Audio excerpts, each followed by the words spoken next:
أعوذ بالله السميع العليم من الشيطان اللعين الرجيم. بسم الله الرحمن الرحيم. الحمد لله رب العالمين، والصلاة والسلام على أشرف الأنبياء والمرسلين سيدنا ونبينا وشفيعنا بالقاسم محمد، اللهم صل على محمد وآل محمد الطيبين الطاهرين الغر الميامين المعصومين، واللعنة الله على أعدائهم أجمعين من يومنا هذا إلى يوم الدين. أما بعد، فقد قال الله سبحانه وتبارك وتعالى وهو أصدق الصادقين وقوله الحق. بسم الله الرحمن الرحيم. لقد أرسلنا رسلنا بالبينات وأنزلنا معهم الكتاب والميزان ليقوم الناس بالقسط وأنزلنا الحديد فيه بأس شديد ومنافع للناس. صلوات پڑھیے محمد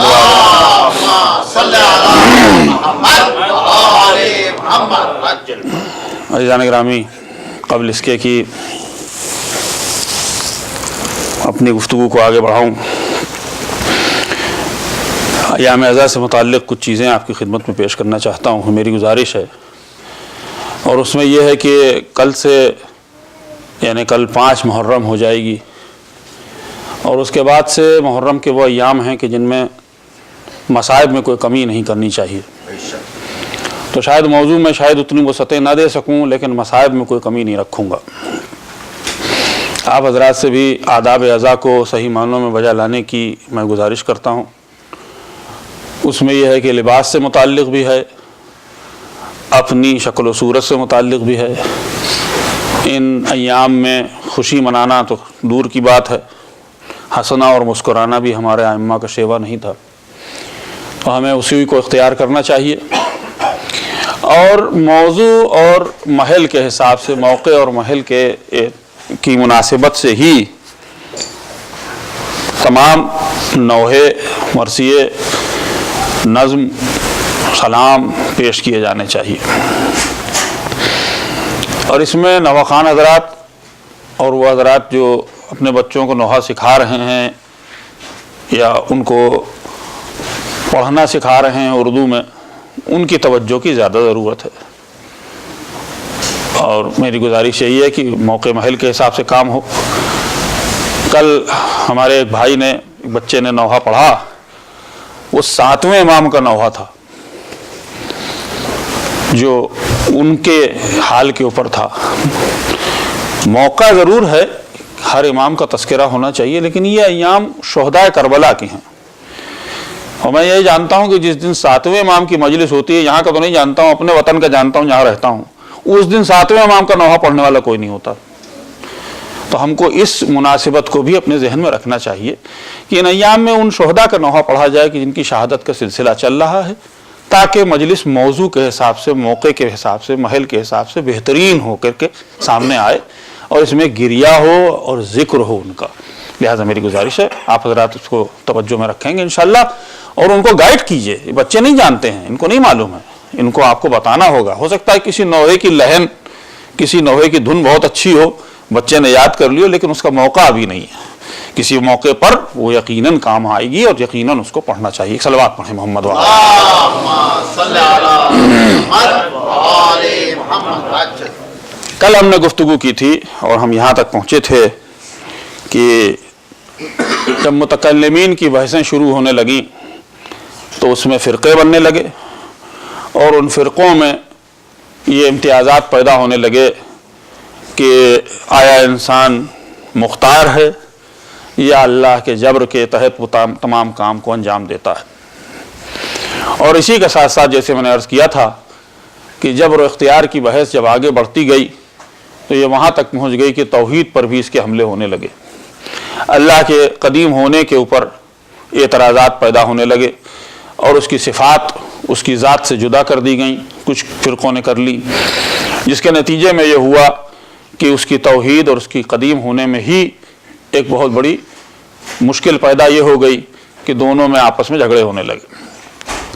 خدا نے انسان کو کتنا جبر اور کتنا اختیار دیا ہے، اس کی مثال میں نے آپ کی خدمت میں پیش کی تھی کہ ہم کس کو مانتے ہیں اور کس طرح سے جبر و اختیار کی اس گفتگو میں ہم کہاں تک اپنے آپ کو مختار مانتے ہیں اور کہاں تک یہ مانتے ہیں کہ نہیں، ہمارا اختیار بہت سی چیزوں پر نہیں ہے۔ ہم مکمل طور پر اختیار بھی نہیں رکھتے ہیں اور نہ ہی مکمل طور پر ہم جبر میں ہیں۔ ہم یہ مانتے ہیں کہ کسی حد تک ہمارے پاس اختیار ہیں اور اس کے بعد پھر اختیارات ہمارے نہیں ہیں، بہت سی چیزیں ہمارے بس میں ہیں اور بہت سی چیزیں ہمارے بس کی نہیں ہیں۔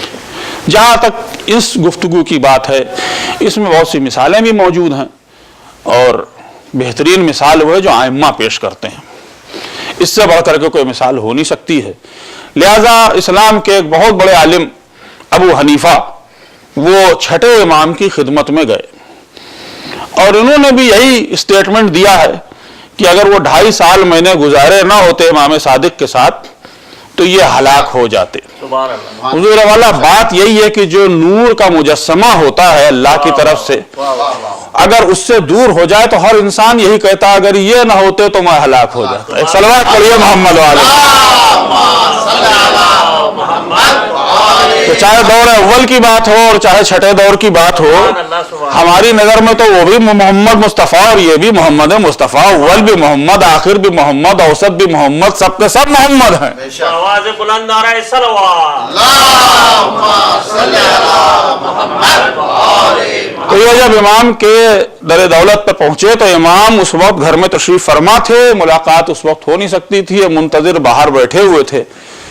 7ویں امام ابھی اپنے عالم طفلی میں تھے، بچپنا تھا، باہر نکل کے آئے، ان کو دیکھا اور اب کیا کہا جائے کہ ہمارا امام ایسا نورانی ہوتا ہے کہ چاہے بچپنا ہو، چاہے جوانی ہو، چاہے بڑھاپا ہو۔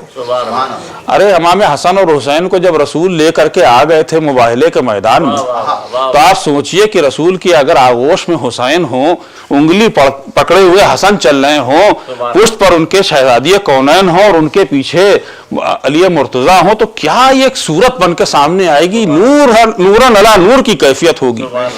بس وہی کیفیت وہ تھی کہ بچپنے کا عالم ہے، گھر سے باہر نکلے، وہ دیکھا ان کو بیٹھے ہوئے انتظار کر رہے ہیں اور یہ دیکھ کر کے مرعوب ہو گیا اور اس نے پوچھا کہ میری ملاقات ہو سکتی ہے؟ انہوں نے کہا ہاں ابھی ہوگی، ابھی وہ مصروف ہیں۔ تو اس نے کہا کہ مجھے ایک سوال کرنا ہے۔ کہا سوال کیا ہے تمہارا؟ اچھا دیکھیے، اب ہم لوگ تو مانتے ہیں کہ جو صاحب عصمت ہوتا ہے وہ بچپنے سے لے کر بڑھاپے اور جوانی تک اور اپنی حیات طیبہ کی ابتدا سے انتہا تک معصوم ہوتا ہے، اس کے پاس ہر عالم میں علم ہوتا ہے۔ ایسا نہیں ہے کہ وہ آج ایکوائر کرے علم کو، کسب کرے علم کو کسی سے، کسی کے سامنے زانوہ ادب طے کرے۔ اس بچے سے سوال کر رہے ہیں جو ہمارا 7واں امام ہے کہ یہ بتائیے کہ اللہ کے ان تمام کاموں میں انسان بھی شامل ہے اور اللہ بھی شامل، وہی جبر و اختیار کا سوال ہے۔ جو عمل انسان کرتا ہے اس میں وہ خود مختار ہے یا اللہ بھی اس کے عمل میں شامل ہوتا ہے؟ اب 7ویں امام کا جواب ہے، آپ فرماتے ہیں کہ ابو حنیفہ 3 صورتوں کے علاوہ کوئی صورت اور ہو نہیں سکتی۔ ایک صورت یہ ہے کہ اللہ مکمل اختیار رکھتا ہے، دوسری صورت یہ ہے کہ انسان بندہ مکمل اختیار رکھتا ہے، اور تیسری صورت یہ ہے کہ دونوں کی اشتراکیت ہے، دونوں رکھتے ہیں اختیار، بندہ بھی اور اللہ بھی۔ اس کے علاوہ اور کوئی صورت ممکن نہیں ہے۔ اس نے کہا بالکل صحیح ہے۔ کہا پہلی صورت جو ہے جس میں اللہ مکمل اختیار رکھتا ہے، یہ کیسے ہو سکتا ہے کہ جس کام پر وہ اختیار رکھے قیامت کے دن اس کی سزا دے دے ہم کو؟ یہ ممکن نہیں ہو سکتا۔ اگر یہ کہا جائے کہ نہیں بندہ مکمل اختیار رکھتا ہے تو بندے کے اختیار میں بھی پھر بات وہی آتی ہے کہ پھر جزا اور سزا کا سلسلہ ہی کیا؟ بھائی آپ نے جو دی گئی ہے سزا وہ دی گئی ہے۔ اور اگر یہ کہا جائے کہ اللہ نہیں بلکہ اللہ اور بندہ جس میں اشتراکیت رکھتا ہے اس میں بھی یہ ہے کہ اللہ بھی ساتھ ہے اور بندہ بھی ساتھ ہے، ایک ہی عمل میں دونوں شامل ہیں۔ اگر ایک ہی عمل میں دونوں شامل ہیں تو یہ کیسے ہو سکتا ہے کہ جو ان میں قوی ہے وہ قیامت کے دن سزا دے دے اس کو جو کمزور ہے؟ جب عمل میں دونوں ساتھ ہیں تو سزا کے بھی اور جزا کے بھی دونوں مستحق ہوتے ہیں۔ بے شک۔ تو اس کے علاوہ بس ایک ہی صورت بچتی ہے کہ انسان مختار ہے اس معاملے میں کہ نیکی کرے یا بدی کرے، اور اسی وجہ سے اس کو جزا اور سزا اس دن دی جائے گی۔ تو عالم یہ ہوا ابو حنیفہ کا کہ اس کیفیت میں بھی اتنی نفرت کے باوجود بھی بڑھ کے ایک مرتبہ ساتویں امام کی پیشانی کا بوسہ لیا اور کہا کہ واقعی اللہ جانتا ہے کہ نبوت کو کس در پر پہنچا دے۔ ایک صلوات پڑھیے محمد علیہ۔ تو اللہ نے اختیارات دیے ہیں اور ان اختیارات میں اس نے یہ چھوٹ دی ہے، ورنہ یہ عقل جو دی گئی ہے، جو پیکر انسانیت میں، جو انسان کی اس قندیل میں ایک شمع عقل کو روشن کر دیا ہے، اس نے، اس کی ضرورت ہی کیا تھی؟ اگر ہم وہی کر رہے ہوتے کہ جو اللہ کروا رہا ہے، اگر ہم اختیار نہ رکھتے اور اس کی کٹ پتلی ہوتے تو ہم میں اور جانوروں میں فرق کیا ہے؟ وہ بھی وہی کر رہے ہیں جو اللہ کہہ رہا ہے، اس کے علاوہ کچھ نہیں کرتے۔ ہم میں اور یہ آفتاب اور ماہتاب میں فرق ہی کیا رہ جاتا؟ نہ عقل سلیم اس کے پاس ہوتی، نہ عقل سلیم ہمارے پاس۔ وہ جیسے نکلتا ہے وہ نکلے گا، اور جیسے ڈوبتا ہے ویسے ڈوبے گا۔ چاند کا جب موقع ہوتا ہے، وقت ہوتا ہے، اس وقت وہ نکل کے آتا ہے اور اس کے پیچھے آتا ہے۔ والشمس وضحاها والقمر اذا تلاها، انہی کے لیے کہا گیا ہے، لیکن ہمارے لیے کہا گیا کہ وَنَفْسٍ وَمَا سَوَّاهَا فَالْهَمَهَا فُجُورَهَا وَتَقْوَاهَا۔ تو اس کا مطلب یہ ہوا کہ راستے دونوں ہیں، اِنَّا هَدَيْنَاهُ السَّبِيلَ إِمَّا شَاكِرٍ وَإِمَّا كَفُورًا، یعنی تمہیں ہدایت کی سبیل مہیا کر دی گئی ہے، اب یہ تمہارا کام ہے کہ تم شکر کا راستہ اختیار کرو یا کفر کا راستہ اختیار کرو۔ اب یہ تمہارا فیصلہ ہے، اور اسی بنیاد پر تم کو ہم جزا اور سزا دیں گے۔ جس قیامت کے لیے کہا گیا ہے کہ اس قیامت کے دن ذرہ برابر بھی کسی پر ظلم نہیں ہوگا، تو اگر ذرہ برابر کسی پر ظلم نہیں ہوگا تو اس کا مطلب یہ ہوا کہ عدل ہوگا اس دن، عدل کیا جائے گا، اور جب عدل کیا جائے گا تو انسان اپنے کیے ہوئے کو دیکھ لے گا۔ فَمَن يَعْمَلْ مِثْقَالَ ذَرَّةٍ خَيْرًا يَرَهُ وَمَن يَعْمَلْ مِثْقَالَ ذَرَّةٍ شَرًّا يَرَهُ، خیر اور شر دونوں دیکھ لے گا۔ وہ جس کا پلہ بھاری ہوگا خیر کا اس کو جزا دی جائے گی، جس کا پلہ کمزور ہوگا اس کو سزا دی جائے گی۔ تو یہ تو بات بالکل صحیح ہے کہ جب عقل سلیم عطا کر دی ہے اور اس کے علاوہ راستے فراہم کر دیے ہیں ہدایت کے، تو اس کے بعد اب کوئی مشکل نہیں ہونی چاہیے کہ تم امتیاز پیدا کرو کہ حق کدھر ہے باطل کدھر ہے، اور جو راستہ تم اختیار کرو گے اس کی بنیاد پر تمہیں جزا اور سزا دے دی جائے گی۔ اس کی مثال ویسے ہی ہے کہ جیسے مان لیے کہ اب یہاں ماشاءاللہ اتنے حضرات موجود ہیں، اور ایک دن میرا بہت فراخ دلی کا دل چاہا اور میں نے آپ سے عرض کیا کہ آپ تمام حضرات میرے گھر پہ مدعو ہیں، تشریف لے آئیے۔ آپ لوگ تو بڑی بلند صلوات بھیجیں گے، اس کی وجہ یہ ہے کہ پہلی بار کوئی ایسا ذاکر یا عالم اپنے گھر بلا رہا ہے دعوت کے لیے، الٹا معاملہ۔ اس کے ساتھ بوئی کا جگ بھی ہوگا۔ جی جی، لیکن عام طور پہ تو عادت ہی نہیں ہے، لیکن مثلاً میں نے بلا ہی لیا، اور میں یہ نہ کہیے اس نے یہ سوچے گا کہ میں یہاں نہیں رہتا ہوں اس لیے آپ سے کہہ دے رہا ہوں، آپ آ جائیے ہمارے گھر، یا اگر میں کبھی یہاں آ گیا میرا گھر ہوا تو اب بالکل آپ کی دعوت ہے۔ لیکن مثلاً میں مثال دے رہا ہوں، آپ کو بلا لیا میں نے، اور میں نے کہا کہ آپ فلاں فلاں وقت میرے گھر تشریف لائیے گا اور آپ کے لیے پوری ضیافت کا انتظام میں کروں گا، آپ میرے مہمان بنیے، میرے پاس رہیے، میری آنکھوں پہ رہیے، میری بڑی خوشی ہوگی۔ راستہ بڑا پرخار ہے، وادیاں ہیں، وحشی جانور ہیں، رات کا اندھیرا ہے، اور بھٹک جانے میں کوئی ایسا نہیں ہے کہ مشکل ہو سکتی ہے مشکل، ہو سکتا ہے وحشی جانور ہی آپ کو شکار بنا لیں اپنا۔ بہت بہت پرخطر راستہ ہے۔ میں آپ کو دعوت دے کے کہہ دوں کہ آپ آئیے گا تو کھانا بہت عمدہ ہے، رہائش کا بہترین انتظام ہے، میرا گھر بھی بڑا عمدہ ہے، بہت کمرے ہیں اس کے اندر، آرام سے ٹھاٹ سے آپ کو رکھوں گا اس کے اندر میں، آپ ایک دن نہیں جتنے دن چاہیے رہیے۔ میں نے ساری باتیں آپ سے اتنی اچھی اچھی بتا دی اپنے گھر کے بارے میں، پورے راستے میں جو معاملات ہونے والے ہیں اس کی میری ذمہ داری نہیں ہے۔ اب سمجھیے کہ اس زمانے میں اگر جی P S E P S نہ ہو، آج کل تو جی پی ایس ہو بھی گیا ہے اور ماشاءاللہ بولتا بھی ہے، تو بول کے راستہ بھی بتا دیتا ہے، دائیں مڑیے بائیں مڑیے. اچھا اس میں بھی آواز آپ چاہیں، کچھ میں شاید آپشن ہے، میرے پاس تو جی پی ایس ہے نہیں، لیکن سنا ہے، میں نے دیکھا بھی ہے کہ آپ جس کی چاہیں آواز اس میں ڈال دیں.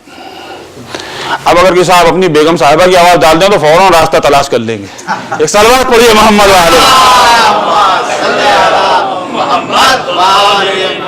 لیکن مثلا آپ کو جب میں نے بلا لیا تو وہ بھی نہیں ہے. آپ بتائیے کہ آپ میرے گھر اگر پہنچ گئے تو اتفاقی ہوگا، ورنہ ہو سکتا ہے کہ آپ نہ پہنچ پائیں میرے گھر. تو یہ پورا سلسلہ ہی گڑبڑ ہو جائے گا نا کہ میں نے تو آپ کو دعوت کے لیے بلا دیا اور بہت عمدہ قسم کا دعوت نامہ بھی آپ کی خدمت میں بھیج دیا اور آپ کے بالکل ہاتھ پیر جوڑ لیے کہ ضرور تشریف لائیے گا اور آپ بھی تیار ہو گئے آنے کے لیے، لیکن پورا راستے میں جو ہونے والا ہے اس کی میری ذمہ داری چونکہ نہیں ہے تو نتیجہ بڑا عجیب غریب ہو جائے گا.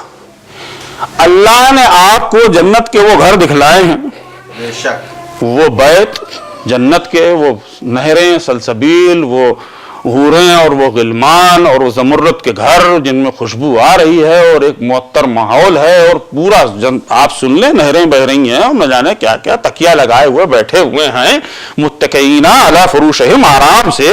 اور ایسا ہے کہ جیسے بکھرے موتی ہوئے وہ لڑکے ہیں جو آپ کو آ کر کے آپ کی طعام اور آپ کی خاطر کے لیے پورا انتظام کیے ہوئے ہیں. جس چیز کی آپ کی تمنا ہوتی وہ آپ کو دے دیا جائے گا، سب کچھ اس نے کر دیا ہے. بیچ کے راستے کا اس نے کوئی انتظام کیا ہے؟ یہاں تو اگر موقع ملے تو اس تاریخ جو ماحول ہے اس کے اندر تو کب ہم کو دنیا نگل کے ختم کر دے، لیکن اس سے بچانے کے لیے اس نے یہ انتظام کیا کہ نہیں ایسا نہیں ہے، ہم راہنما بھی بھیجیں گے. سبحان اللہ سبحان اللہ. وہ نور لے کے آئے گا سبحان اللہ. اور وہ تمہیں ایسے توازن سے لے جائے گا کہ میزان بھی اس کے ساتھ ہوگا، واہ واہ واہ. تاکہ تم اس کے ساتھ صراط مستقیم پہ چلو. اور جب تم اس کے ساتھ چلو گے تو دیکھو منزل پر ضرور پہنچ جاؤ گے. منزل سے انحراف کرو گے تو تمہارا نقصان ہوگا، اس کا نقصان نہیں ہونے والا ہے. یعنی اختیار کی بات ہے تمہاری کہ تم اس کے ساتھ چلو. اگر اس سے تم نے اجتناب کر لیا تو دور ہو جاؤ گے. جبر و اختیار اس کی ساری بحثیں ہوتی رہتی ہیں، ہوئیں گی، لیکن ہماری نظر میں، عام لے مین کی نظر میں تو وہی واقعہ پھر یاد آتا ہے جو بہلول کا تھا اور ابو حنیفہ کا تھا. پوری کلاس چل رہی تھی اور چونکہ بہت بڑے عالم تھے تو ان کو سمجھا رہے تھے اور اس میں انہوں نے 3 باتیں کہیں. اب بہلول تو دیوانے تھے دنیا کی نظر میں، ہماری نظر میں تو سب سے بڑا دانا وہی تھا جو دیوانہ نہ تھا. بیٹھا سن رہا تھا اور وہ بتا رہے تھے کہ 3 باتیں جناب امام جعفر صادق علیہ السلام نے کہی، ہماری سمجھ میں نہیں آتی ہیں. کون کون سی؟ پہلی بات تو انہوں نے یہ کہی ہے کہ اللہ ہے، جو چیز ہے وہ دکھتی کیوں نہیں، اللہ کو ہم کیوں نہیں دیکھ سکتے، یہ سمجھ میں نہیں آتا ہمارے. دوسری بات یہ ہے کہ شیطان جہنم میں جلے گا، شیطان بھی آگ کا بنا ہوا، جہنم میں بھی آگ ہوگی، آگ کو کیسے جلا دے گی، یہ ہماری سمجھ میں نہیں آتا. تیسری بات یہ ہے کہ جو کچھ کرتا ہے انسان وہ خود تھوڑی کرتا ہے، اللہ اسے کرواتا ہے. تو ذمہ دار تو اللہ ہوا تمام عمل کا، لوگ نہیں ہوئے، ہم اور آپ نہیں ہوئے. یہ 3 باتیں انہوں نے کہیں. بہلول بیٹھے ہوئے سن رہے تھے، مٹی کا ایک ڈھیلا اٹھایا اور کھینچ کے مارا انہوں نے، پیشانی پہ جا کے لگا ابو حنیفہ کے اتنی زور سے کہ چیخ اٹھے. کہا یہ دیوانہ ہے، اس کو پکڑو. تو پورے اسٹوڈنٹ جو ان کے ساتھ تھے طالب علم دوڑا کے ان کو پکڑ لیا گیا. تو انہوں نے کہا تم کیا مجھے سزا دو گے؟ کہا یہ پاگل آدمی ہے، دیوانہ ہے، اس نے ایسی حرکت کی ہے، اتنے بڑے عالم کے سر پہ اس نے پتھر مارا ہے، ڈھیلا مارا ہے مٹی کا، اس کو سزا ملنی چاہیے. انہوں نے کہا ٹھیک ہے سزا دینا چاہتے ہو چلو لے چل کے قاضی کے پاس مجھے لے چلو. چنانچہ ان کو پکڑ کے قاضی کے پاس پہنچا دیا گیا. جب قاضی کے پاس پہنچ گئے تو بہلول نے کہا کہ بھائی قاضی ذرا میری بات تو سن لو. انہوں نے کہا تھا کہ یہ 3 چیزیں امام جعفر صادق علیہ السلام کی ان کو سمجھ میں نہیں آئی ہیں. ان میں سے پہلی یہ کہہ رہے تھے کہ اللہ ہے، جو چیز ہے وہ دکھائی کیوں نہیں دیتی. میں نے ان کا پتھر مارا ہے، ان کا کیا ہو رہا ہے، درد ہو رہا ہے، دکھائیں درد کہاں ہے تو دکھاؤ. تو انہوں نے کہا بھائی یہ دیوانہ آدمی ہے، یہ درد کی بات کر رہا ہے، درد کہیں دکھائی تھوڑی دیتا ہے. کہ یہی امام جعفر صادق علیہ السلام بھی کہہ رہے تھے کہ اللہ ہے تمہیں دکھائی نہیں دے گا. سبحان اللہ سبحان اللہ. دوسری بات انہوں نے کہی تھی کہ شیطان آگ سے بنا ہے اور آگ اس کو جہنم کی کیسے جلائے گی.